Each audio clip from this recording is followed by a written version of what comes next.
When I first started, I definitely wasn't in that paradigm of restfulness. There was no such thing as like weekends. Every day is like Monday. It was so bad to the point where like friends who had left the country to study would come back and visit and be like, oh, Huron, let's go have dinner. And then I'm like, oh no, I'm busy, I just wore this badge of busyness on which now I just really disagree with. So Huron, you yourself, you're an entrepreneur and a marketing and growth strategist whose work has generated hundreds of millions of dollars for both your clients and your own business. He runs an e-commerce company which serves thousands of customers in over 77 countries. Today, they have hundreds and thousands of followers, millions of views on YouTube, and a higher sales volume than all their competitors combined. Hi, I'm Huron, and I'm on a mission to inspire and reshape beliefs so that people can escape their doom loops and reach a high level of truth, freedom, purpose, and meaning. How do you get to something that is restful, and what is restfulness? So I see time as this thing which keeps sliding forward. You just have to keep paying for whatever you put on this conveyor belt. And if you have nothing there at the end of the conveyor belt, when it comes time to pay, you're going to pay for nothing. Rather than say, I keep churning out a lot of things, I never really know what works, but it makes me feel busy. There's this thing called problem founder fit. So problem founder fit is where you care so much about an industry and about a problem and about a whole thing, and then you start to form your own opinions about it. It's the opposite of burnout, right? If burnout is, I put in 5x effort, I get back 1x. This is, I put in 1x effort, I get back 5x. As entrepreneurs ourselves, as business owners ourselves, how do we sit back and think about the things that matters? Okay, so in the first part, we talk about the restful entrepreneur versus the hustler culture, right? The second part, we want to tap on your brains a bit to look at the how. Sure. I mean, it's easy to say that. Easy to say. You really did it. I mean, it's easy for any entrepreneurs to say, oh, I only do 2 product or 2 campaign launch for the year. Right? But how do we make it very effective? Because business you have to run, operations you have to run, overheads you have to pay for it, right? How to be successful and restful at the same time? Yeah. That's the golden question, right? Yes. Yeah. So to go into this, I think first, what you say about opportunity cost, like I felt that resonated with me, right? So I used to think of time as like there's this treadmill. Actually, it's not a treadmill, but when you go to FairPrice, then you go and pay for your groceries, right? And so you put it on this thing and your thing slides forward. So I see time as this thing which keeps sliding forward, right? And you just have to keep paying for whatever you put on this conveyor belt. So it's just that's a good analogy. And if you have nothing there at the end of the conveyor belt, when it comes time to pay, you're going to pay for nothing. So you have to put something there. I see. Yeah, and that's just going to keep going. It never stops until the end of your life goes. And it's all gone, unfortunately. I mean, when you think about it, in terms of opportunity cost and what really matters, I think there was a blog called Wait But Why. Have you seen it? So it's crazy. Where if they break everything down, like the average human lives 28,000 days, and then every year is like 52 weeks only, right? And then if you really think about it, you think, oh, I have so much time left with my loved ones. But do you really? If you only meet them, say, a few times a year during special occasion, then how many weeks in a year is that? Is that 4 times? Then if, let's say, I think they have a good 10 to 20 years left with me, how many times is that? Is that like 2 to 4 times 10, 20 to 40 times? Am I really only going to spend 40 more hours or moments or events with this person and never again? And every time I miss one, that goes down. So that really So I think that inspires me to go, okay, how do you really zoom into a business and focus on what matters? And it's not about being lazy per se, but it's about saying, how do I find that one thing that if I put 100% of my effort here, will get amazing results while freeing up so much time for me to spend with my loved ones and to work on the things I care about, or to just think, right? Like what I said, just have that time to think. The funniest thing that whenever I chat with different business owners and they want to ask for advice, and I want to open up some of my notes or things I've spent time to draw and write, and they always look at me and they say, oh, you got a lot of time to think. And I'm thinking, if you don't, then how? How do you have time to just zoom back, sit back, look at your business, and ask yourself, like, actually what's going on and where do I need to work on? What's working, what's not working? Yeah. So I guess this brings us to how do we shift into that restfulness of focusing into certain areas, right? Okay, so what would be a good area of focus, you think? I mean, reflecting on that conversation you had, right? Yeah. Before I go into the area.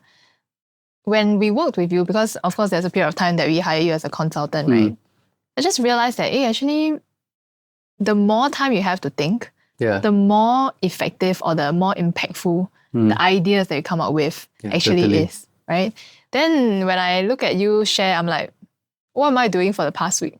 What was I thinking about? Then I realized I have been in that zone of being busy, kept busy, right? And it's not that busy is not effective, right? But it's only effective to a certain extent, right? And I think the real goal, right, is how do you, of course, as entrepreneurs ourselves, as business owners ourselves, how do we sit back and think about the things that matters? Yeah.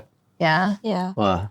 I think that part is hard for people to understand though, because there's also, and I think this is perhaps a more Singaporean issue than the rest, is how to think. Because the fact is, you can say, It's true. like, I need time to think, right? Yeah. But your 2 hours of thinking, my 2 hours of thinking, and your 2 hours of thinking Different results. have, yes, widely varied results, right? Yeah. And it's also because we are not exactly trained to think, Yeah. right? And of course, sure, we went through school, we learned a lot of things, but I kind of classify all of those knowledge in a lot of repetitive mode. Book cramming. Book cramming session. Yes, book Memorization. cramming, That's so good. understanding learning. perhaps certain cause effects and stuff like that, right? Yeah. But when it comes to actually thinking about an issue, like you say, what is priority? Yeah. Which areas do we Yeah. think about? The thing is, if you ask me, even a few years ago, I'll be like, I don't know, just think. Yeah. Like, do I just like look at myself and then I imagine myself and then I zoom out and I see things in 3D happening? Or do I break things down and go backwards? Do I think about an event, I AAR myself, or I have a framework or a model to think about? I don't know. Yeah. And perhaps because of that as well, That's really good. the thinking time in that particular aspect is not something that is as valued, or we don't see it as an opportunity cost. Yep. Yeah. So I resonate with you that we need frameworks to help think. So of course, frameworks and data points, right? Obviously, as a running business, you probably have some sort of P&L figures. Yeah. You probably have some sort of like marketing funnel going on. Yeah. You probably have your sales numbers as well. So from there, I guess is a good starting point. Yeah, I do think so. Like, I 100% agree that one of the hardest things to do is that suddenly, people kind of say, when I have this free time, I'm going to sit down and I'm going to think about the things that I always want to think about. Then suddenly the free time comes up, they're like, very overwhelming. You don't know where to start, don't know what to do. Netflix got a new show, right? So it kind of does this, right? And like, I think one of the hardest things about trying to begin thinking is the need to numb ourselves whenever overwhelm rises, right? So there are two responses, I feel, where overwhelm rises, then I go to a default mode to kind of calm myself down. So that could be, I doom scroll away, I go and binge watch something, right? But the other thing is that I realized that for so many years, people ask me like, what's on your mind? And then I always go like, there's like, the thoughts are going like this, but I don't know how to like this. The thoughts are going like, I don't know how to like this. And I didn't have the words for any of it. I didn't really know frameworks, mental models, principles. And I realized that it's not that complicated if you don't begin by overthinking anything, but you take that overwhelm and you allow yourself to dump it up.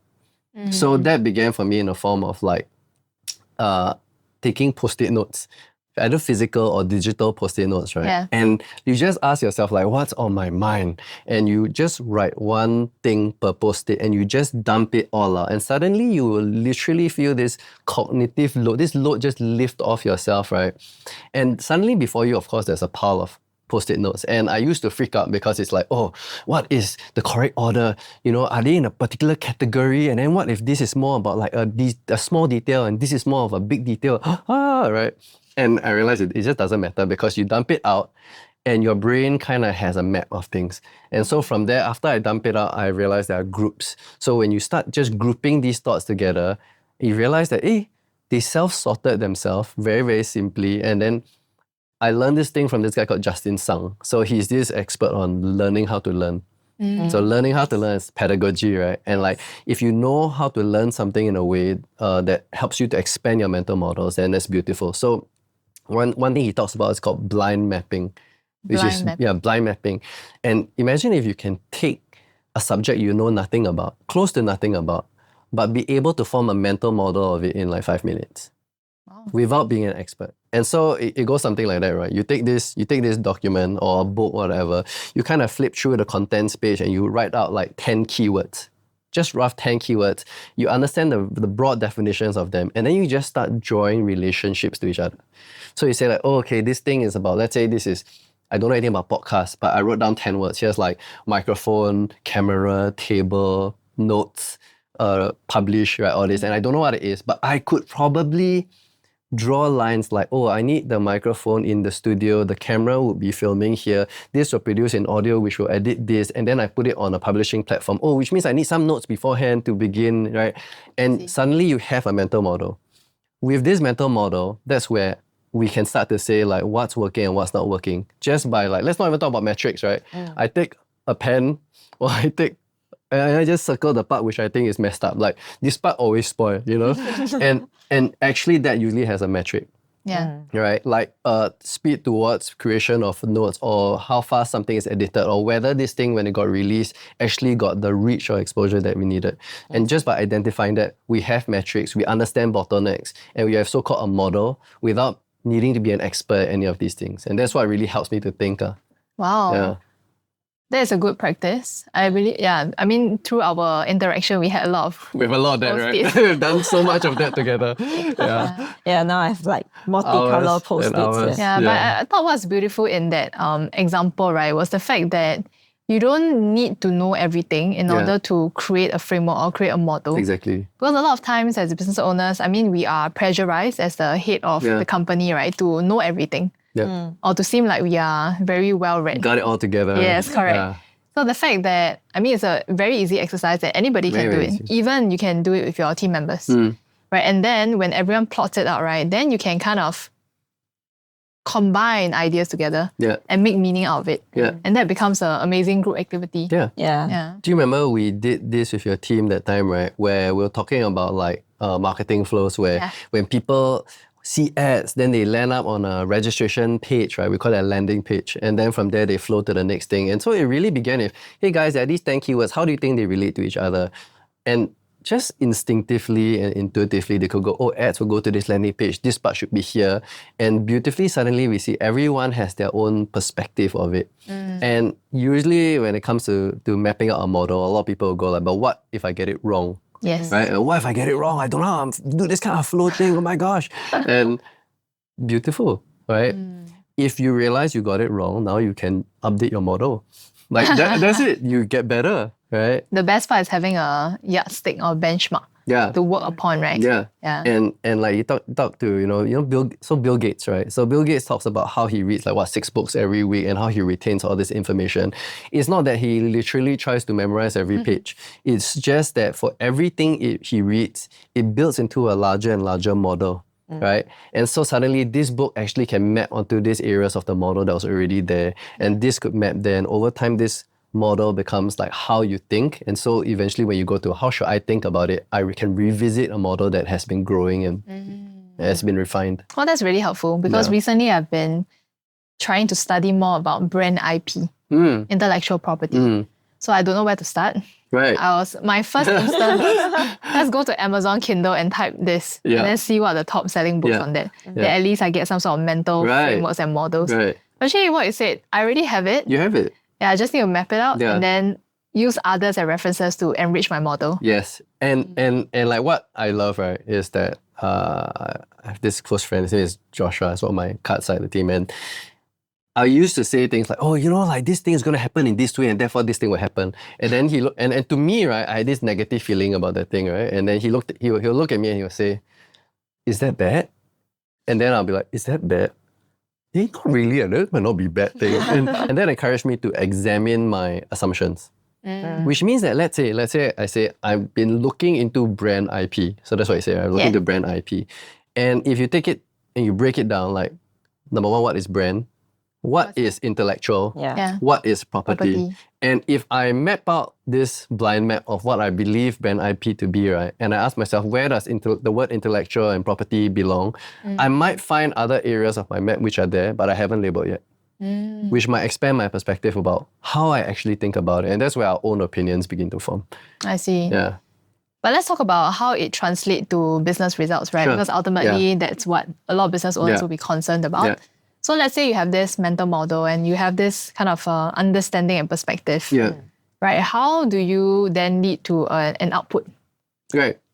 Great. How do you think about it? So actually, the point about output is extremely, extremely important, because like when it comes to measuring success, measuring outcomes, metrics kind of have two sides of it. There's the input metric and there's the output metric, right? Yes. And one of it is like, oh, how many books did I read? That's an input metric. But like, you know, an output would be what are the outcomes of all those things to begin with.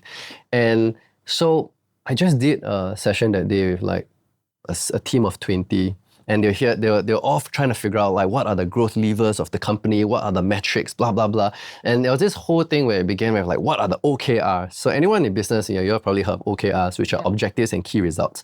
The problem is that if you think about it, it goes like objective would be, here is what I want to accomplish. It is a subjective statement, right? An objective is a subjective statement, which is like, let's all achieve this together. And then the key results would be, how do I measurably know I've achieved this thing? How can we all look at these key results and agree that we accomplished this goal together? And there's a problem with that approach. If it's only left there. The problem with that approach is that where in the world did someone pluck those key results from? The sky. How do you know that the objective is good? So maybe the objective is fine, but the key results, right, then determine the initiatives that everyone in the team then embarks upon. It's insane. So the CEO came to me and was like, oh, hey, let's go and work on this and let's go and figure it out. I already have the objectives and key results, but I want them to come up with certain ideas and things like that, right? And I was thinking to myself, like, okay, how do we do that? Because I know that this CEO has such a strong intuitive sense of how to do this. It's very, very clear about what needs to be accomplished. And we went through it together and I said, okay, with my understanding of your growth model, because I work with a team, right? I do think that you actually have stumbled on the right objectives and key results. So that's a good thing. So thankfully. Step one. Yeah, so step one, does it reconcile with the larger model of the business? Okay, it does. So now I went to the team, and this team actually of 20, they don't know the first thing about growth models, but we're supposed to in one day accomplish all these things, right?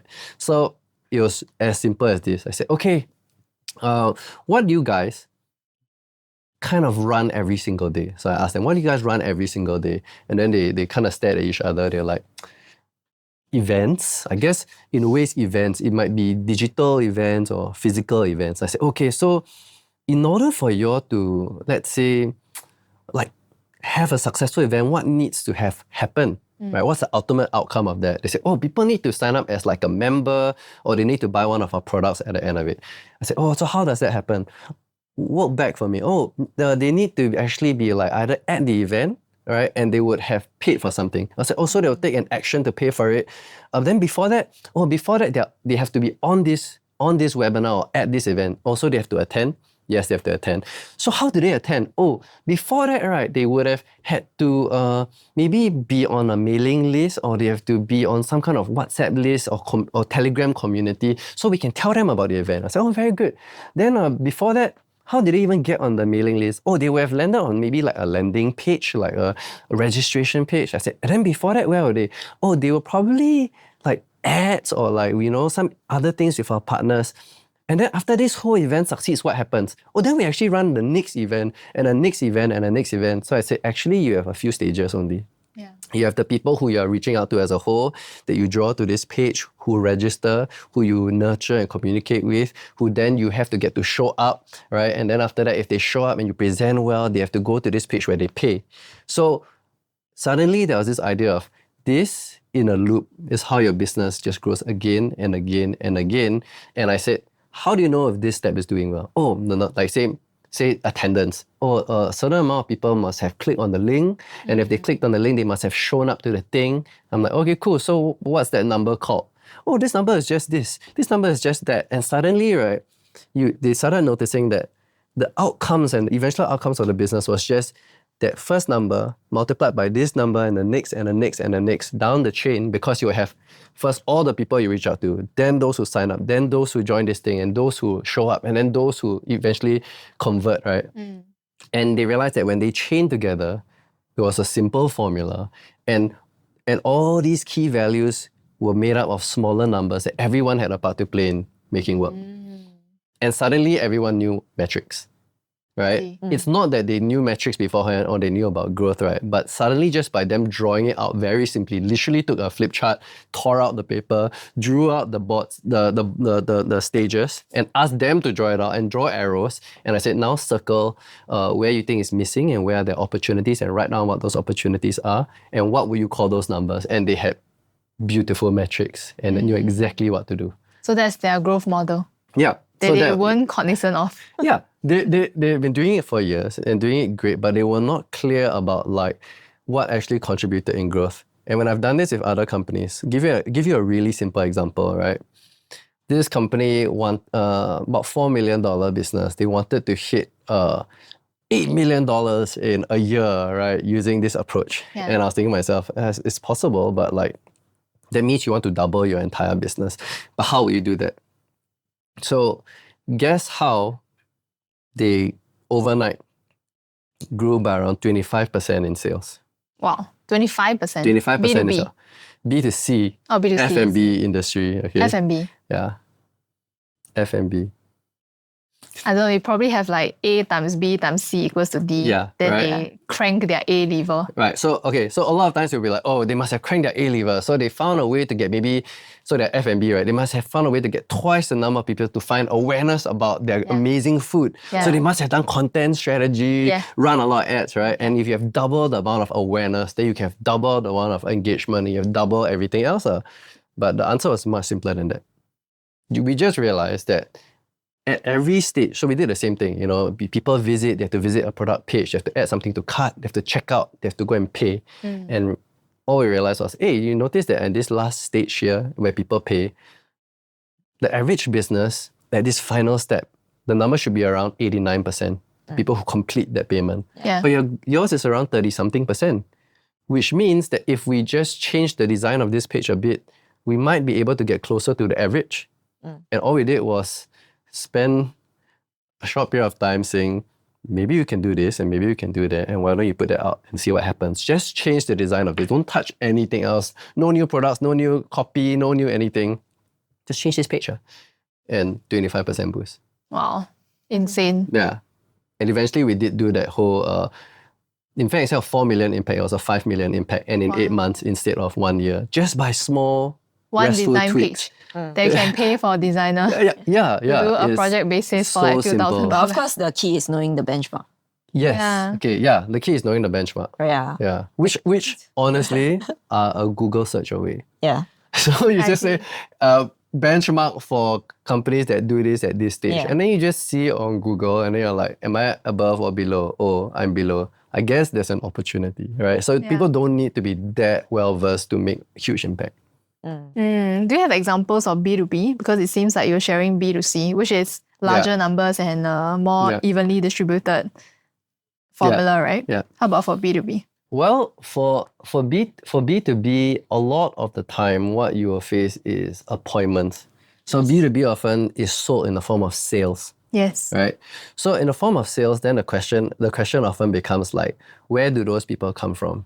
Right? Are these people going to show up to my appointments? And so just by tweaking small things. So for example, a lot of the times people would probably say something like, spend all your time prospecting on LinkedIn. Spend a lot of time building that digital presence so that you have a reputation with authority, and with the authority, then people will be drawn to you and want to make connections and all these things. We call it top of funnel approach, right? Yeah, top of mind, right? Top of mind. Yeah, top of mind. And that's a good thing. I believe in building that brand and building that authority, right? But then the question is, what is most important to the business right now? So it's question of priority, not if but when, right? So if let's say right now a B2B business is going actually what we need are just a lot of appointments. We don't mind that not all of them are going to be like clamoring for me like a celebrity just yet. We just need that flow. Then guess what? I probably wouldn't recommend content strategy, right? I might not even recommend ads, because if you run ads and you don't have the budget, especially for B2B, one important thing is, when are these people going to pay you back? Yeah. Correct. So there's something called CAC, right? Customer acquisition cost. And usually businesses stop at where? LTV, which is lifetime value. So they say, oh, I'm okay to pay this amount to acquire a customer, as long as I know that the lifetime value of them will outweigh whatever I paid to acquire them. But the scary thing in B2B is that the payback time can be years. Years, right? Right. So how can you then afford this CAC? You must then go, can I boil it down to, can I acquire new customers with as little acquisition cost as possible? Or even none if possible. Right, even none if possible. Maximize that deal flow and then have better sales. So by doing that, it's like, I might not be saying, oh, how then do I optimize the ads or this page or that? It's like, what then is the model of lead generation? And I might go to a free approach like email outreach, for example, which now can be automated in really smart ways. And if you do that and you add qualifiers, for example, right? Qualifiers to kind of determine, is this person a good fit? Will this person actually show up? Yeah. Then you wait for these people to show up. After these qualifiers, high chance they are highly qualified, and then you serve them.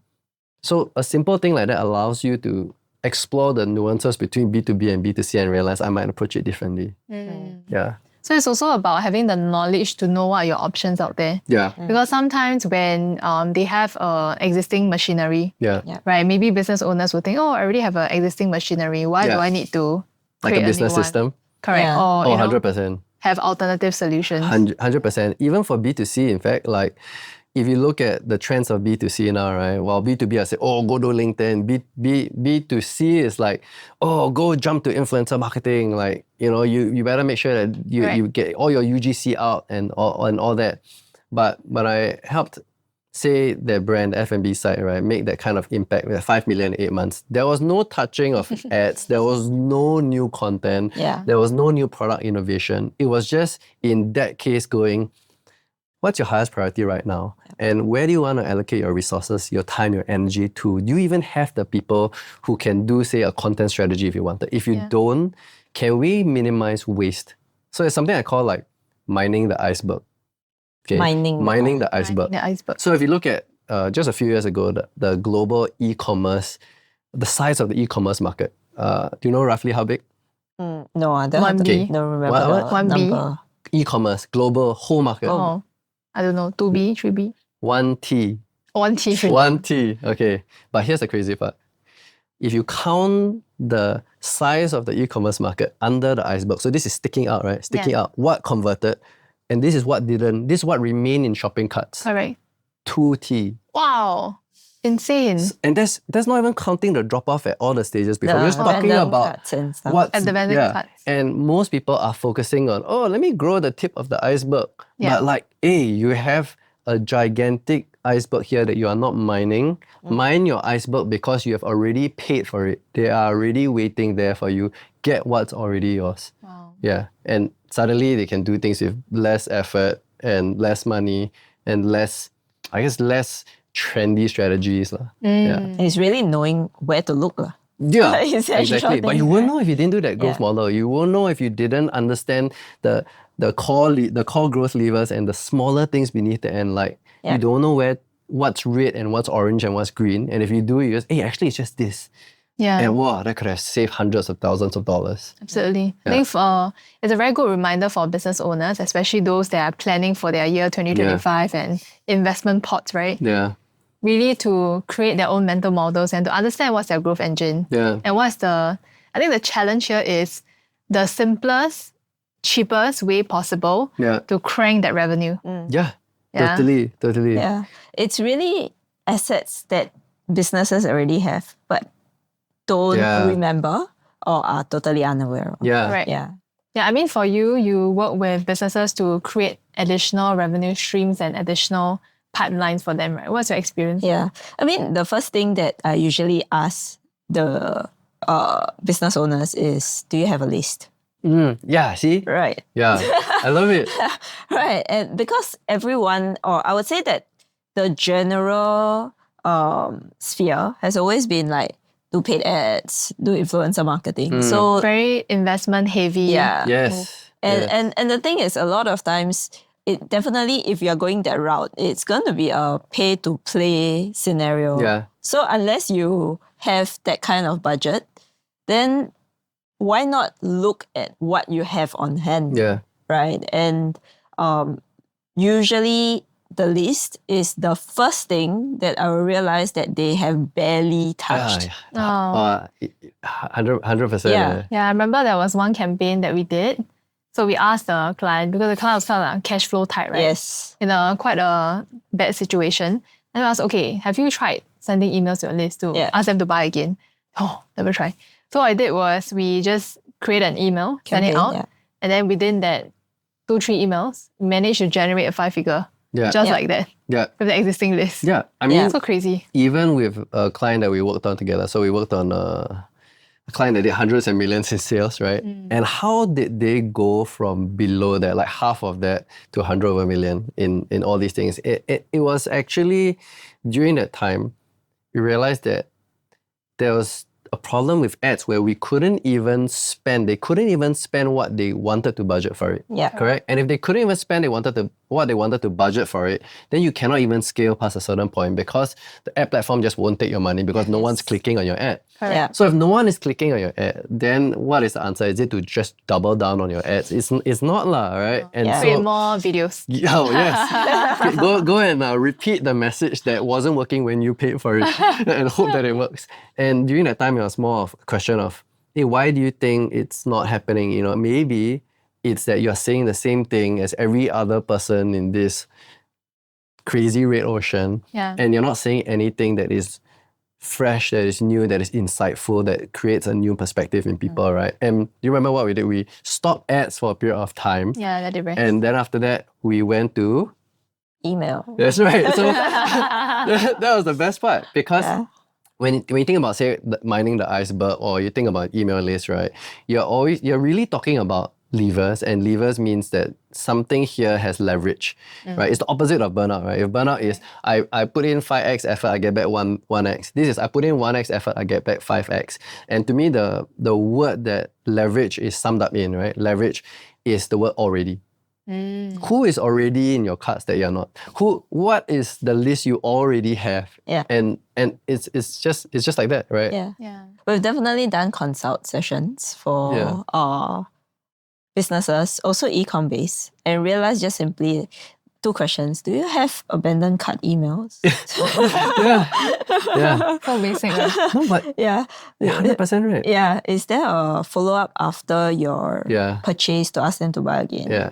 That's all. I was chatting with a client, right? And basically they're like, oh, do you know anyone who's really good in social? And I'm like, okay, why do you want, why social? Let's start there. Obviously social. Right? I'm like, really? Why? What do you want to accomplish actually? Oh, actually we want people to come down to our stores, because usually there's only a PR event, and then after the PR event ends, right? Then we realize that we need more people to come more regularly. So we need social. And I'm like, okay, do you have a list? Right, so I asked the same question. He said, yes, we have a list. How many people? Thousands of people. How long have you been around for? 10 years. I'm like, great. Wow. When's the last time you emailed them?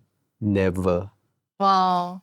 So it was very simple. Go take the list, clean the list, mail the list, and suddenly, like, one of their stores, they have retail stores as well. The retail store was in the red, right? They emailed. And then suddenly it started like taking sales from other stores, because suddenly their customers were like, oh, I didn't know you had this store. Yeah. So simple things like that, can transform a business before people say, oh, maybe we should do bus ads and billboard ads and all these ads to tell people about this. It's like, hey, choto, like just mail the people you have what you already have. Correct. Yeah. And nowadays, I think not just even email, WhatsApp. Yeah. That's the same thing, right? So even some of my clients as well. Literally, my question is, have you actually WhatsApp your client about your new campaign that you're running? Because it doesn't seem like your clients No. No. Yeah. Yeah. It's just that they don't know. I give you another example of that. I find so profound that's been repeating across different people I chat with, right? And it's like they'll come and say, oh, can you help us to tell our story? Can you help us to figure out how to do this and do that? And so I take a look at their stuff and I'm like, you have an incredible story. You have a powerful point of view. There's only one problem. It's all the way at the back after people convert. Right? And it's like this idea of like a back-weighted, all the way behind point of view, right? Yeah. Prevents people from anyone from actually finding about all the good stuff that you do. Yep. And so they always wait until people convert. Then they say, now let me serve you and show you value. I will over-deliver. I will value add to you. And it's like, yeah, but you can't wait until they convert. You kind of have to let people know upfront all the thought, all the care, all the innovation that you put into what you created. Yeah. So I think for all business owners hearing this, right, a healthy housekeeping to do before is to create your growth model and then ask yourself the question, what are the gaps that you can continuously fine tune, and what is the cheapest way to get the biggest effect? Yeah. Leverage, right? Exactly. Yeah. So how I think about it now, I used to think that multiplying a business is like, oh, if my business is 100%, 2 times that is 2 times 100%, right? But sometimes, let's say a business has a conversion rate of 1%, right? Converts everything, all your efforts convert to 1%. And within your growth model, there are these tiny numbers that if you pushed up a little bit, would bring that 1% to 2%. Yep. 1% to 2% is not just a plus 1%, it's a times 2 of your entire business. Wow. Yeah, so those tiny things really add up and it's a much more restful way to do business. Maybe you can also share with everyone, right? What are your projects these days? What are you very passionate about these days? So on one hand, like there's my card business, right? And there's this renewed and refreshed excitement about it because initially, like I said, we were this like problem solution, like, hey, how do we solve these problems for Cardistry? And over time, we asked ourselves, like, what do we really care about? And it's that storytelling, belief, for us internally, and that's very much a personal thing for me, we talk about how can we inspire and reshape beliefs. So inspire and reshape beliefs means that I'm not trying to like push all these beliefs down your throat, right? But I'm hoping that through a great piece of art or a wonderful video or a great piece of writing, you feel something involuntary move. You get moved by something, and so you get inspired by it. And if we meet you where your beliefs are at, we're not trying to shape your beliefs, but we reshape it based on where you were. So I think like moving into a more storytelling, messaging-based thing for that business is where everyone is very excited about. So that's one. On the other side, okay, before you share that, right? Yeah. Because I remember I shared that you are able to sell without even revealing the cards. So I think the audience deserves to know and have a little bit of peek of how you actually do that. Sure. Yeah, so you want to share? Okay. So I think it's linked to mapping the meaning of sorts, right? It is. Yeah, we call it mapping meaning. And it's this idea of... there's this book, it's called Why We Hate Cheap Things. And there's a very interesting part in it, right? Which talks about good materialism. And it says that, like, is it that all objects are bad objects? Is it bad for all things to be bad things? Like, for example, if someone proposed to another person, all that meaning is within that ring, right? And like this circle that never ends, this diamond that lasts forever. And all this meaning, it's not so much a ring anymore. It's really this thing of health meaning, of good materialism. Or if we buy, say, a chair that we like, a chair that helps our body and our posture and all this, and we saw people that we were inspired by, right, sit on this same chair, and then we go, wow, if I sit on that chair, I get closer to the values that I want to aspire to be like. I want to get closer to those values. I want to be more like that kind of person. Or even a pair of glasses. So for example, I can't remember who it was, Martin Luther King, but it was, there are people in history, right, where they kind of took their glasses and they put on their alter ego, and it's their aspirational self that they wanted to be. And so they'll take this and this thing represented that, and then when they put it on, right, they got into that best version of themselves. Yeah. I remember when I was younger in primary school, I had perfect eyesight. But I also had 4 glasses. So I'll just put it on when I'm ready to study. Exactly that. Exactly That's the meaning behind glasses. And some people will do that with their headphones and things like that, right? And so if you map meaning onto certain things, then they're not just an object. They're something that is you have a deep connection towards. And so slowly that's how we look at our cards. And we kind of looked at each other, like my teammates and I were like, okay, it's a mix of things, right? It's not like we are always so, let's keep doing stupid things like not showing anyone the photos of our products. Sometimes it's just a logistics issue. It's like, we haven't printed this yet. But like, if we know, already there. can we then, knowing that we won't be able to print this yet, can we then take something which we believe in and find meaningful and craft a whole campaign around that so that the objection is the solution? So for example, right, it was during COVID where we were like, we haven't done what we call an invisible launch for a while, and we love the idea of an invisible launch, and we knew that we wouldn't be able to print a product in time as well. So we said, what a great opportunity. How do we take this idea of invisibility and turn it into something of meaning? And so we said, okay, what's going on in COVID, right? And what's going on in COVID is that you have a pandemic which you cannot see. Yeah. And so we said, all right, how do you then defeat an invisible enemy? And we asked that to the people, how do you defeat an invisible enemy? And they said, and the reply was, and then we said, you do that with an invisible army. And so we say, you see all these things online, videos with millions of views, virality, and all these media features and all these things. But it boils down to like, those are not the things that really support you and keep you anchored and rooted and strong. It's the things people don't see. The people who you love, the people who you're rooted with, and all these things. And that to us was that invisible army. And we looked at them and we said, we didn't look at them, it's over email. And we said to them like, who is your invisible army? And then they said, who are the people who no one gets to see but you, and it's actually the one that keeps you anchored and strong. And so different people replied different things. Some people say, my Twitch community. Some say my mom. Some say Jesus, right? And it just the depends amazing on... thing of your emails, right, is that your community actually replies to your email. Yes. And they spend hours to reply your emails. That's amazing. Yeah, because there's a real community and real connection that's built up. When people resonate with that and they go like, yes, I was struggling during this period. I do resonate with whatever they are going through. And I do have that invisible army that no one knows about. Wow, in that sense, we are the same. And so when we think about mapping meaning, it's this idea of me to we to our. Like everyone steps in, they look at a product, and the first stage is like, what's in it for me?